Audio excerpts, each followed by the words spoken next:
Mechanika 1. Prvý predmet, ktorý som na matfize spravila. Na E. Je to avšak jeden z top predmetov, ktoré môžete na matfize zažiť. Tento predmet je za 7 kreditov, čo mu odpovedá jeho náročnosť aj počet hodín do týždňa. A to sú dve prednášky, obe po hodine a pol a jedno cvičenie tiež o dĺžke hodina a pol.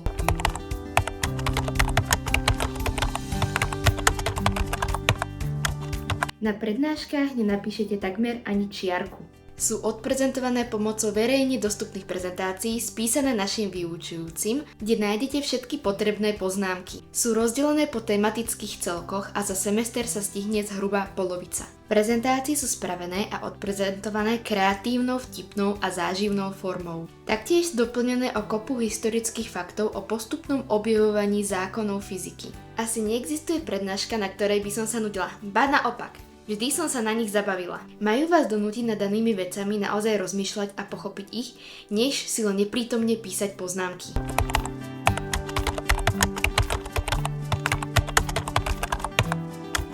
Na začiatku cvičenia je krátka písomka na preverenie vedomostí z minulého týždňa. Zadanie dostanete na papieri, na ktorom sú aj zadania úloh na dané cvičenie a aj domáce úlohy.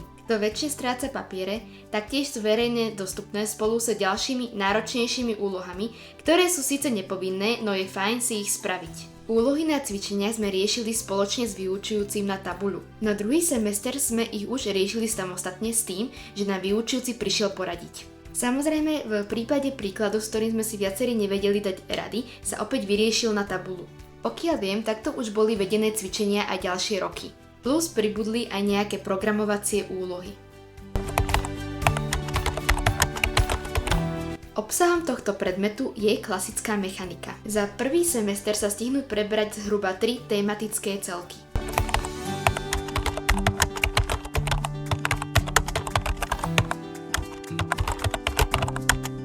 Začne sa s tým, čo je to mechanika, prečo je ťažká, historickým vývojom a objavom fyziky a experimentami tej doby. Pokračuje sa Newtonovými zákonmi, ktoré sú perfektne vysvetlené pomocou programovania metódou krok za krokom. Následujú jednoduché programovacie úlohy, z toho jedna zábavná na domácu úlohu. Ďalej sa dozviete, aké všetky sily pôsobia v prírode a ako sa odvádza Newtonov gravitačný zákon. Následne sa prejde k odvádzaniu Keplerových zákonov z Newtonovho gravitačného zákona pomocou metódy krok za krokom, teda programovania. Nasleduje Coulombov zákon, silové polia, magnetická sila a Lorenzova sila. Potom dôsledky elektrickej sily. Ako tretia sila, sila odporu prostredia, elastická sila, teda oscilátory a tak ďalej. Toto je koniec jedného tematického celku.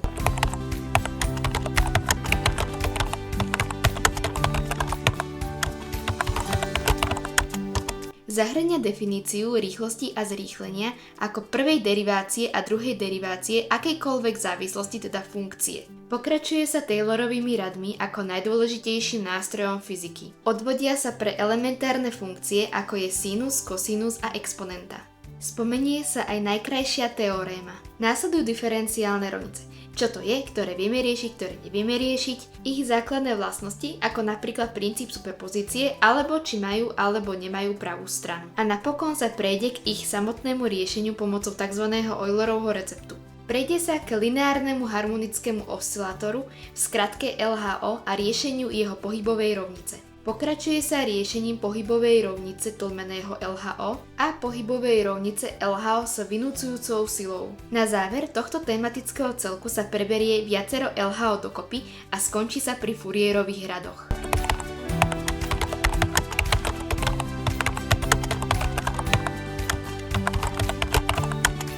Po fyzike v jednom rozmere následuje fyzika v 3 rozmeroch. Príde mierne opakovanie, začne sa s definíciou polohy bodu a pohybu bodu v 3 rozmeroch. Následuje súčet a rozdiel polohových vektorov a prejde sa k definícii rýchlosti a zrýchlenia. Následne pokračuje pohybová rovnica a k nej elementárny príklad. Zopakujú sa skaláry, vektory a práca s nimi.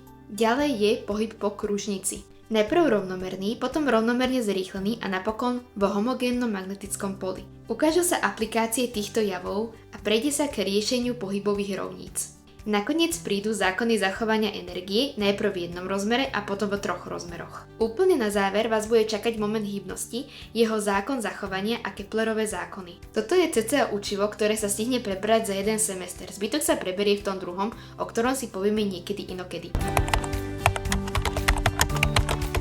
Celkovo za semester môžete získať 100 bodov. 20 bodov za malé písomky na začiatku cvičení, ktoré som už spomínala. Každá malá písomka je za 2 body, takže to predstavuje 10 za semester. Ďalej môžete získať 10 bodov za midterm a 10 bodov za endterm, čož sú veľké písomky v strede a na konci semestra.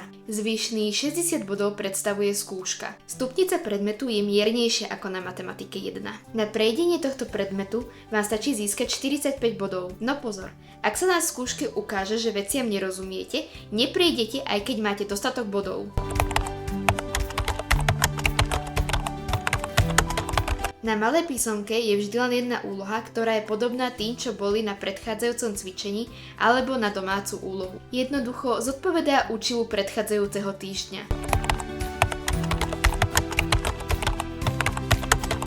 Na midterme a endterme je 5 úloh, ak si dobre pamätám. Každá za 2 body, čiže spolu 10 bodov. Úlohy na midterme sú z učiva prvej polky semestra a úlohy na endterme sú z učiva druhej polky semestra. Samozrejme, opäť sú podobné ako tie, čo sa počítali na cvičeniach a doma. Posledná úloha bola vždy o niečo ťažšia, a naopak prvá mi prišla trošku ľahšia. No keď ste sa dobre učili a počítali úlohy, nebolo to nič, čo by sa nedalo zvládnuť.